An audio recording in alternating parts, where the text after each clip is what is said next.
Welcome back to Sunday Live. Time now for Who Owns Kenya, and Uchumi Supermakets is our focus. Now, this organization, this company was founded in 1975 by three parastatals, namely the Industrial, Commercial and Development Corporation, Kwa Holdings Limited, the holding company for Kenya Wine Agencies, and the Kenya National Trading Corporation. Now, the main objective behind the formation of Uchumi, Kenya's first supermarket chain, was to provide a system for equitable distribution of essential commodities countrywide, while also creating retail outlets for Kenyan manufacturers.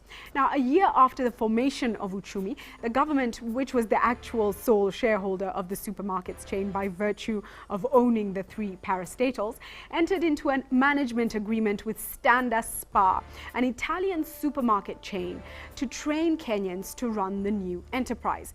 By 1992, the supermarket chain was doing so well, the government decided it was time to take Uchumi to the next level.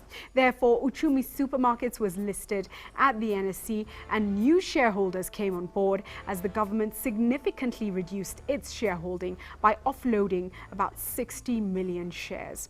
The same year, Uchumi opened the Nakuru East branch, its first branch outside Nairobi. Between 1997 and 2002, Uchumi engaged in a massive expansion program, opening branches in various parts of the country and crossing borders to Kampala, Uganda.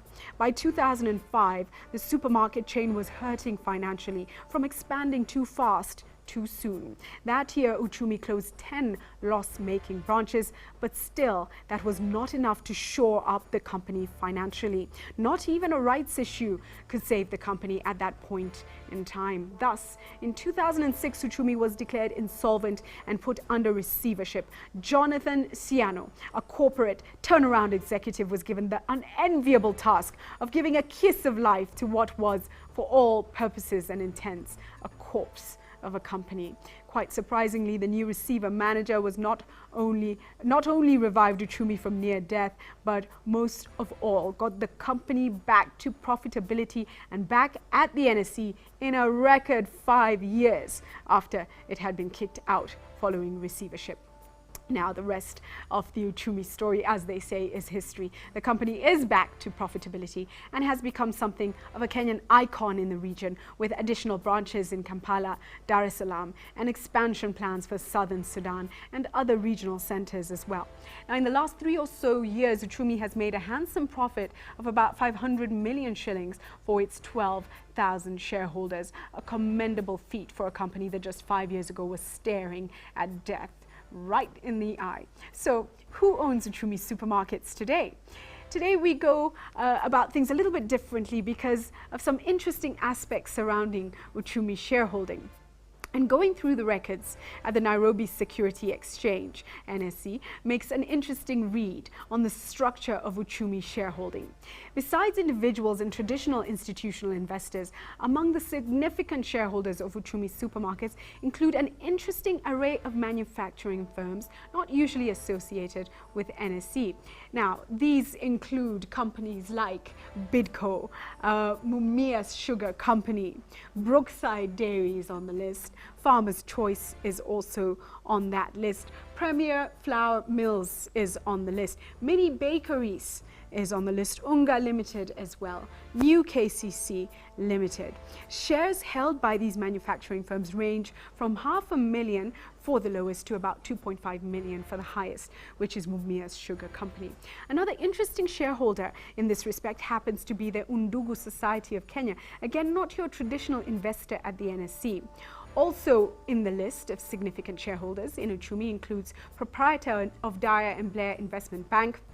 It is Jimna Mbaru with over 600,000 shares. All in all, the top shareholders in Uchumi Supermarkets now for you are, let's take a look at that.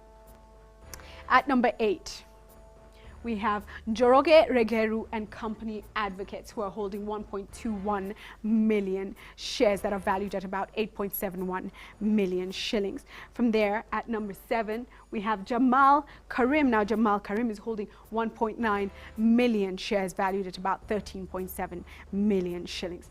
At number 6, we have Mumias Sugar Company. We mentioned that already, 2.5 million shares, and those are valued at about 18 million shillings. At number 5, Old Mutual Insurance holding 3.3 million shares, estimated value 23.7 million Kenya shillings. At number 4, ICDC remains on the list with 7.2 million shares, which are valued at about 51.8 million shillings. And following that, at number 3 is Equity Nominees. Now this is a subsidiary of Equity Bank that handles custodial investment matters. They have 10.33 million shares valued at about 74.4 million shillings. At number 2, Kwa Holdings Limited, and we mentioned them earlier. 11.25 million shares is what they hold, valued at 81.1 million shillings. At number 1 remains the government of Kenya. 35.5 million shares is what the government holds, and those are valued at 255.6 million shillings. Let's take a look at our quote of the day. I love all our quotes. This one too, I absolutely adore. A good head is important for personal success, but a good heart is even more important for success and sustenance of humanity. And those words are from Nelson Mandela. You know, great to see you, Bernard. I always think it's great to be intelligent. Definitely. It's great to be smart. But if you don't have a heart, you know, what does it all matter? I think it's a symbiotic relationship, mind and heart, yes, for you to be able to succeed. I think it works, epitomizes our athletes. They also performed once again today. I know fantastic. The past few months has just been our athletes. Can never get tired of It's been a wonderful year in terms of... Definitely. 2011 has been fantastic for the athletes. Excellent. Definitely. Well, these are just some of the stories we have lined up for you. Coming up in just a few minutes on Sunday Live Sports. Stay tuned to the channel.